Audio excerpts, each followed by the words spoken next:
For many Americans, Bing Crosby's music was the background of their lives. His voice helped them get through the war, the Great Depression, and the building of modern America. Every December, his Christmas songs are still played in homes across the country, but there's a shocking truth behind that calm voice that could change the way you always think about one of America's favorite performers. There was a dark secret inside the man who sang White Christmas with such tenderness that would destroy his own family. He lost 2 sons to suicide, a third person died of cancer. All of them had problems with drugs and lived in the huge shade of their father. What dark secret could make the kids of one of the most famous stars ever do such terrible things? What did Bing say that his kids would think about for years to come?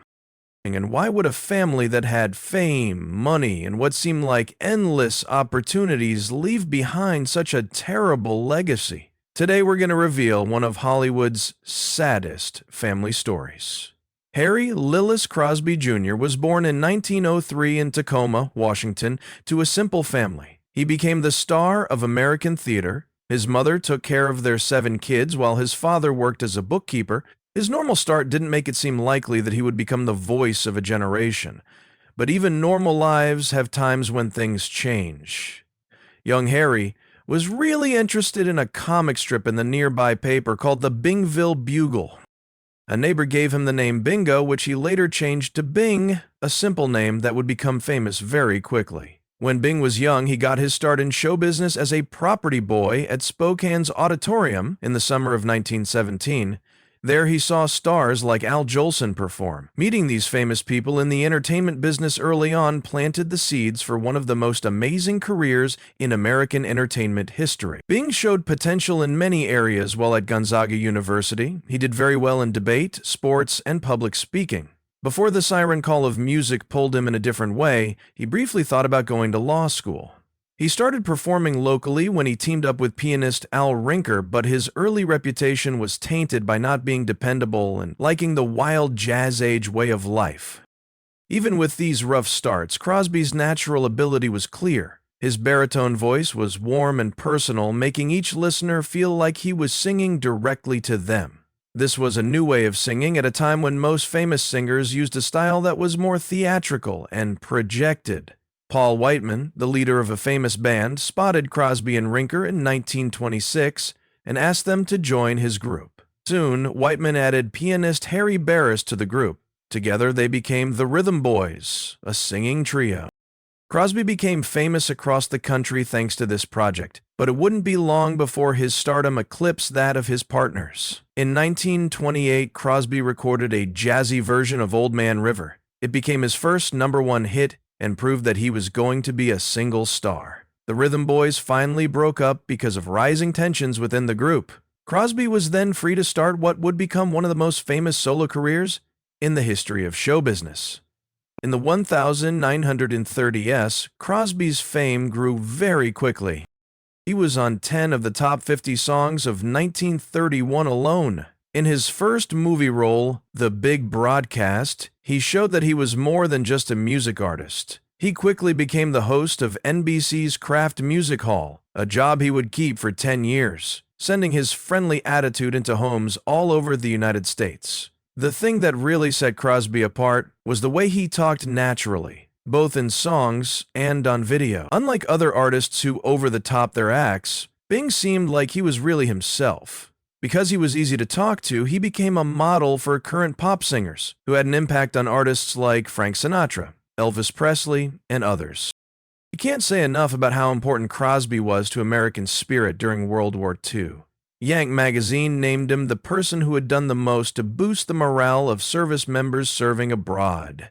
Soldiers who were away from home during the holidays found comfort and hope in his recording of Irving Berlin's White Christmas.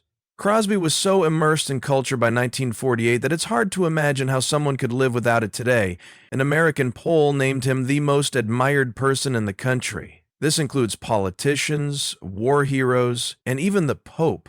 Music Digest said that in that year, his songs made up more than half of all the recorded music played on American radio. Crosby changed more than just the art world. He also changed the way entertainment was made technically. NBC insisted that his radio show had to be played live, which made him angry. So he pushed for pre-recorded broadcasts, which changed the industry in the end. After Webby Wee 2, he put money into German tape recording technology and helped fund Ampex, the company that made the first commercial tape recorder in the United States. This new idea made it possible to edit and improve acts, and it completely changed how music and radio shows were made. Le Pont and other musicians quickly saw how this new technology could be used to be creative. This led to the development of techniques like multi-tracking and overdubbing that are now standard in recording. It looked like Bing Crosby had everything: unprecedented fame, wealth, new ideas, and the love of millions of people. He showed what a great American man should be like: smart but friendly, successful but grounded, skilled but humble. But while his career was going from strength to strength, something very different was going on behind closed doors. One that would finally cast a dark shadow over his legacy and cause awful tragedy for the people he cared about the most. As Bing's work took off and made him a star, his personal life seemed to be written in a perfect Hollywood style. He got married to Dixie Lee in 1930. She was an accomplished actress and singer with a bright future ahead of her, though as his fame grew, she slowly faded from view, taking on the part of Mrs. Bing Crosby.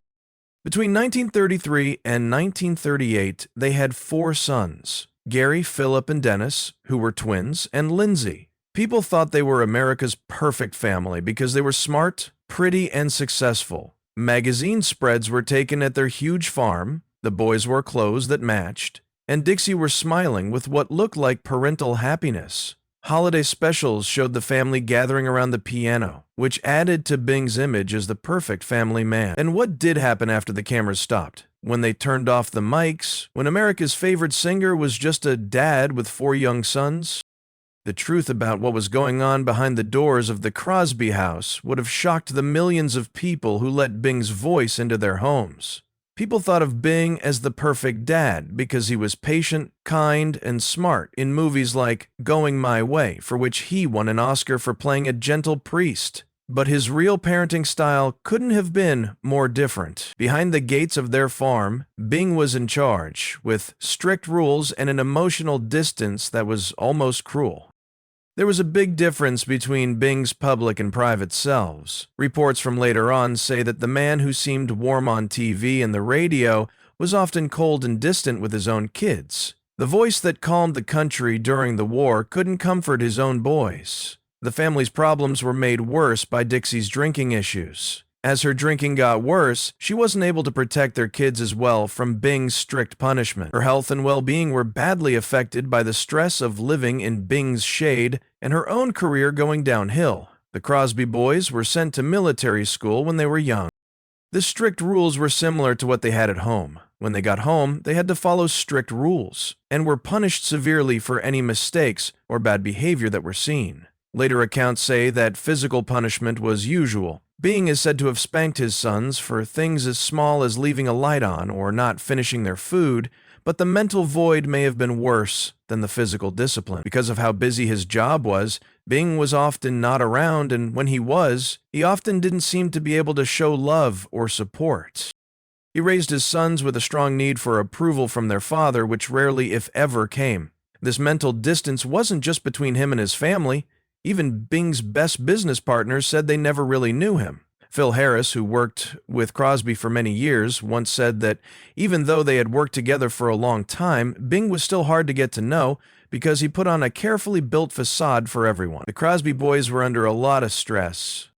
In addition to living in a strict and often harsh home, they also had to deal with their father's fame everywhere they went. They weren't just boys making their way through life. Since they were Bing Crosby's sons, they were constantly compared to their famous father and told they had to live up to impossible standards. Things went badly when Dixie died of ovarian cancer in 1952. She was only 40 years old. When she died, the boys lost what little motherly security they had and were even more directly influenced by their father. The loss was terrible for the whole family, but Bing kept up his tough public persona. After only 1 year, Bing married again, this time to actor Katharine Grant, who was 30 years younger than him. After that, they had 3 more kids: Harry, Mary Frances, and Nathaniel. Many people say that Bing's parenting style changed a lot when he had his second family, making an even bigger difference for his older boys, who had already known such a different father. As Gary, Dennis, Lindsay, and Philip became adults, they all had a hard time finding their own identities without their famous father. All four tried in different ways to follow in Bing's entertainment footsteps, but none were as successful. How could they? Not only was their dad rich, he was also a big deal in the culture, a once-in-a-generation talent who had completely changed American entertainment. The weight of the Crosby name turned out to be both good and bad. It did open up some doors, but it also made people expect things that were almost impossible to deliver. And below the surface, each of the Crosby boys had mental wounds that would show up in more and more troubling ways as they got older.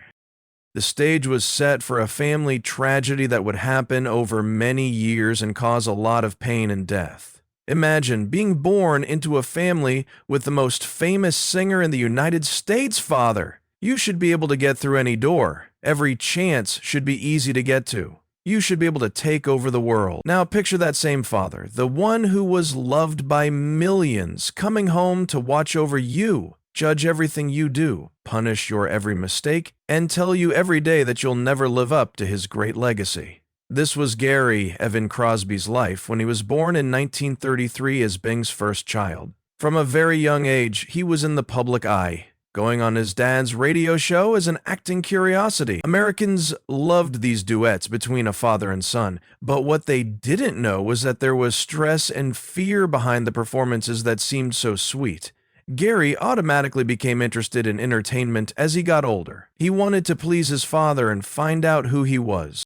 During that time, he got parts in movies and appeared on major TV shows. He put out songs and played live, desperately trying to get out from under the shadow of his father. Every year, though, that shadow got longer and darker, making it hard for Gary to find his own place in the sun.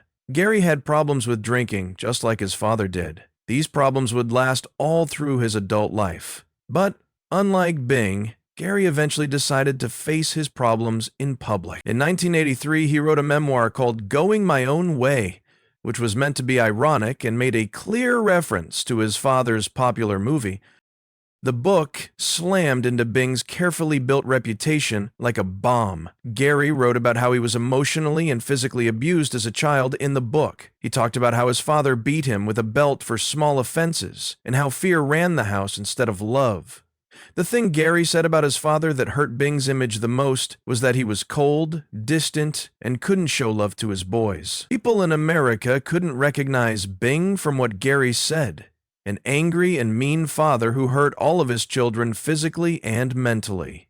In his writing, he talked about how his father would be friendly with other people's kids but not with his own. This news about Bing Crosby's private life shocked everyone in America. What was the man whose voice brought peace and warmth to so many people like that when he wasn't around other people?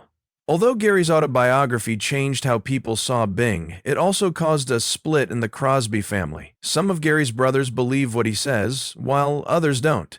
Even with all of these problems, Gary was able to find some peace in his later years when he stopped drinking and made peace with some family members. But he got better too late to heal the deeper wounds. Gary passed away in 1995 at the age of 62 from lung cancer. He took with him a lot of mixed feelings about his father. Philip and Dennis, twins born in 1934, had a lot of the same problems. He tried to become an actor by acting in movies like Holiday Inn as a child and doing shows with his father from time. In later years, he changed careers and worked as a banker and even in the Marines.